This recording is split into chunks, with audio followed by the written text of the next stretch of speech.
Hey honey, I am bringing out the gigantic clipboard again, which I used to do when I started this channel, and I just wanted to share some more detailed science and math with you.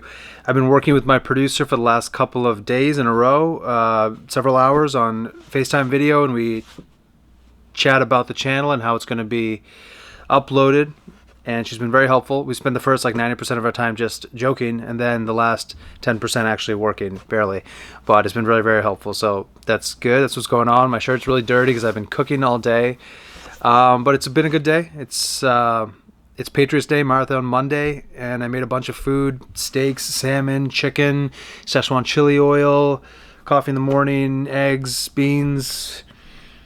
The steaks I have in the fridge to be made tomorrow.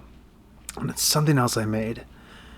I can't remember. Anyway, yeah.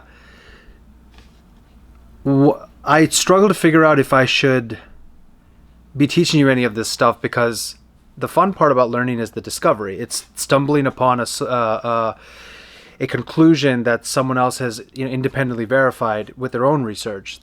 Or making connections with data.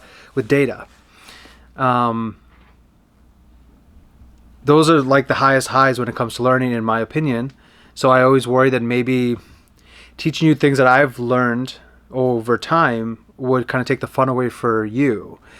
But then I countered that with, well, you go to school and school teaches you things that you wouldn't have discovered, or maybe if you had a lot of time you would, but it's beneficial to just learn the stuff because you don't need to discover it for the first time. So maybe if you know what I know, you can then compound on it by discovering new things. With the foundation of what you learned from me in school and your mother and life and your own experiences, right? So maybe that's what the angle we'll take there, and maybe that'll be good, right? Okay, one homework assignment I want to give you over a year to come up with your answer. It took me over 2 years to come up with my answer, but ever since I was a kid, my goal was to be as smart as I possibly could every year. I did that for several years.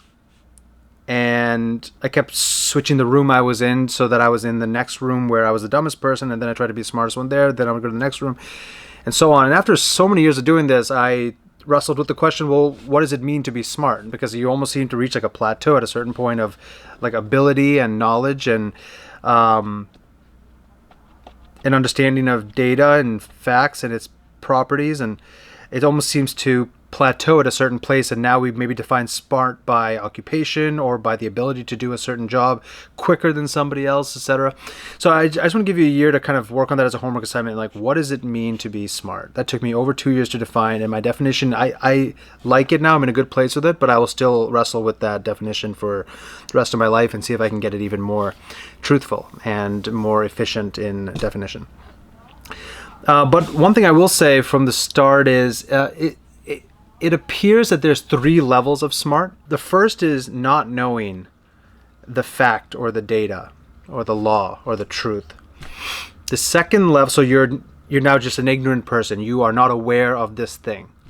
The second level seems to be that you are aware of that thing. You know the data, you know the truth, you know the stat or whatever. And a lot of people stop there, and they kind of rest on their laurels, and then they accept their praise, and people, he or she must be so smart and whatever. And so they'll go on, Jeopardy and things like that, and people think they're so smart, which is good. But there's a third level, I think, which is to know the property of that data or fact or that truth. What the property of that is, how it can be manipulated, what it means for us and our place in the cosmos, the property, what its behavior is and what you can do with that. I'm not sure if this story is true, but even if it isn't, it's a good story. I believe Albert Einstein was asked what the speed of sound is, and he said, I don't know. Then the person said, aren't you Albert Einstein, the smartest guy in the world? You should know the speed of sound, right? He goes, I don't need to know the number. I can look that up or ask a graduate fellow or something, but I need to know what the property of sound is. What it does.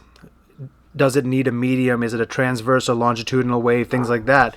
And based on that information, I can now conduct a thought experiment. And so I think, whether it's a true story or not, I like it. It makes sense to me. And it's also why there's 2 problems with the second level. There's a show called Jeopardy now, which people dork out about, and I like the show. It's a very good show. I watch it almost every day, and I send it to my friends, all the Final Jeopardy stuff, and we kind of chat about it and all that. But the problem with that show is there's a lot of people who don't watch the show, who watch people who watch the show or who are on it, and they go, wow, they're so smart.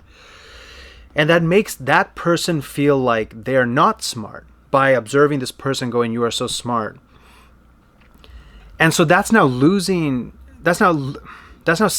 like potential talent, because they think they don't know all this trivia information, which the word, trivia comes from trivial. It is not important. Like, it's not important to know what year this president resigned or this person did this or whatever. That doesn't really matter to get that sort of trivial knowledge.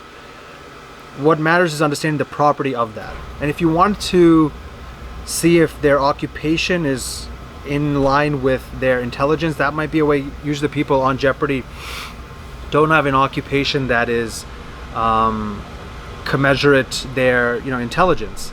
Or if it's about wealth, they're not particularly the most rich people in their either personal lives before the show started.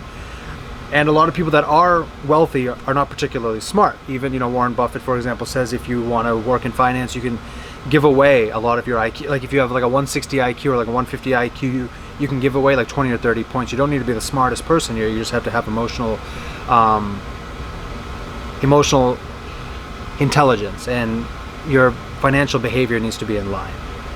So these are a couple things that I wanted you to think about and see what you think, and let me know what you come up with. But that's a place that I've been starting. You either don't know the data, you do know the data, and a lot of people kind of just wait there and think I'm so smart. But I think the part that matters most is that you know the properties of that data and what that means for us and what we can do for it. My tripod broke at the worst possible time. It's like brand new. It broke before going to the eclipse, so I have to stand on with my legs wide apart. I'm like riding a horse here. This is a very basic equation that you'll learn in middle school or high school. A squared plus b squared equals c squared, and it's about a right triangle. So a, b, c, and if you square them, it exists. A squared plus b squared equals c squared. You're not going to beat that equation.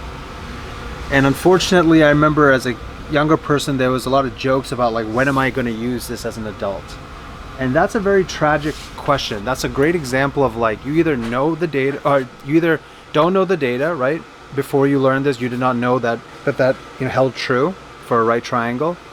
After you learn it, you go, well, now I know that holds true. I'm smarter than I was before I went into that class. But the third part that really matters here is what is the property of that, which means anywhere in the cosmos, the language of the cosmos seems to be mathematics. And this holds true no matter where you go, between galaxies, between asteroids, between planets, between molecules. If there's a right triangle, this holds true. You're not going to beat this formula. It's not like you can't lie about this. You can't tweak it. Sometimes you can tweak something. I think there's a joke about one of the leaders of North Korea when they said 1 + 1 = 2, and he was in the bath and he pushed two bubbles together and they became one. He goes, no, 1 + 1 = 1. It's sort of like how like the supreme leader can say whatever he wants, but you can't manipulate this. Okay. There's another one. What's that? Minus. I'm gonna get this wrong. It's off the top of my head. Minus b plus or minus square root of b squared minus 4ac all over 2a. I think that's the equation, the quadratic equation. I think minus b plus or minus the square root of b squared minus 4ac all over 2a. I think that is the. This is all basic high school algebra. It'll be hard when you first learn it, and it's super easy. But you're not going to beat this formula. So when somebody goes, when am I going to use that as a real estate agent or as a lawyer or as a doctor or whatever, that's irrelevant. You have to know what the properties. And also when you teach someone, that's how you get someone to take to the material. When you're showing them what the property of that is and what it means on a larger scale, almost philosophically even.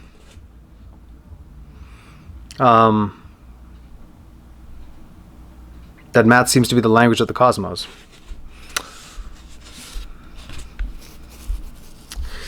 I'll give you another thing that you can know today. There's something called an AU, an astronomical unit.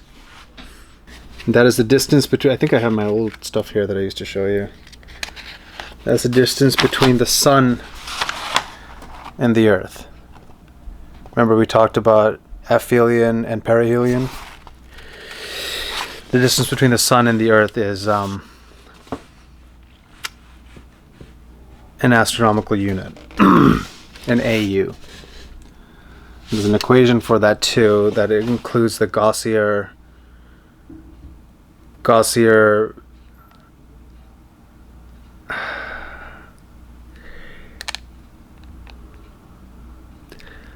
I'm going to stop here, but yeah, let's just keep that in your mind as you go through things, as you're learning in the world, right? There are things you can learn, and you maybe didn't know how to buy a house when you were 18, but you know how to buy a house when you're 27, and so you think you're smart, and you have to go to the third place and go, what is the meaning of this? What are the properties of this? Buying a house, ownership. Why do we do it this way? And when you start kind of questioning those things or thinking in those terms, you can predict, and you can also design the future. And you can think like an inventor. And you can think about things that aren't here yet. And that's the closest you'll come to being godlike on earth, because you're now creating something out of nothing. You're going from 0 to 1 there. You are... what was a quote by RFK? Some men dream, see things as they are, and ask why. I dream of things that never were and ask why not. It was hard to dream up the thing that isn't in existence yet, but some men and women do, and those inventors and those inventions tend to be a catalytic change for the human race, because it's almost like, Prometheus bringing down fire for humanity. We did not know we could harness this thing. We did not know this sort of technology exists, but now look at how much different we're behaving because of it. Before cell phones, there's something in the chiropractic industry called a C-shaped spine. People are coming in like this because they're always on their cell phone. By the time you're here, it'll probably be all up here somehow. But that's a new thing. Like, we did not know that everybody was going to be doing this until the cell phone that was so easy to use came about. Then people just kind of want to stop looking at each other, and you're talking to each other and they're just on their phone. But it's a thing that wasn't there in 2003, I think, the year. And suddenly was. So let's imagine things that never were and try to usher them in. The painful part of that is that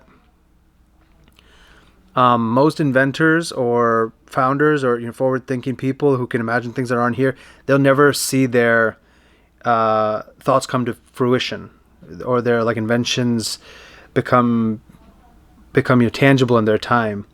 Oftentimes, people are building on something layer by layer previously, and sometimes the person will die, and then they will somebody in the future will capitalize on all the layers of the invention that have been put forward. But the cheaper the invention, if you're making a new sugary drink or salty snack, yeah, you can do that in a short amount of time. I mean, good luck with that, with hanging your hat on that being what you do with your life. I mean, most people do. I think that's a joke, and it's making people sick, and I would never do it. But to do something much deeper, the tragedies that those people probably won't see the glory or the outcome of what they were working on. Jeffrey Bezos, the CEO of Amazon, said he is making his company that's on layers of infrastructure that have already been built by others, from the logistics to the internet to transportation, all this stuff. And finally he has a company, but he didn't have to build all, 5, 6, 7 arms of this that was necessary to facilitate the final company of Amazon.com. Same with a cell phone. So many of these parts have already been built previously, and then you get this guy who goes, why don't we put it together in this fashion? I'm having a little trouble with this video today. I don't know why. When I was off camera, I was more excited. I told my producer, I was like, maybe you need to be here because I can work off somebody, and she agreed. But just talking down the pike like this without you here, it's a little slower. All right, well, I had a thing to tell you about the Gaussian variable, I think is a variable or a Gaussian constant, which is in this equation. And then there's something called a Gaussian blur, I believe I'm pronouncing that correctly, which is a setting to make it blurry, and that has to do with equations, but we can get into that next time. I haven't brushed up on all of it. All right? Yeah, there's a lot to talk about. I'm going to stop early. There's a lot to talk about with what's going on these days, but I hope you're having a great day. You look beautiful. Hope you're having a great day. I don't know if it's early or late or how old you are, but if you're not feeling good, try to get some sunshine. Try to see some friends. Don't drink alcohol. Get some sleep. Drink some water. Eat something nice and clean. Good protein. Watch a movie and relax. Sleep. Meditate. There's so many good things you can do. Get some exercise in. Go for a walk. Stretch. Anything. Small things add up. Do a couple of good holistic small things that have stood the test of time and been timeless since our ancestors. That just made you feel better. Go find a community. Things like that. It'll get better. Okay. If you're going through something bad, and if you're having a great day, that's good. I'm happy to hear that. All right, we'll talk soon. I love you and I love you. Bye-bye.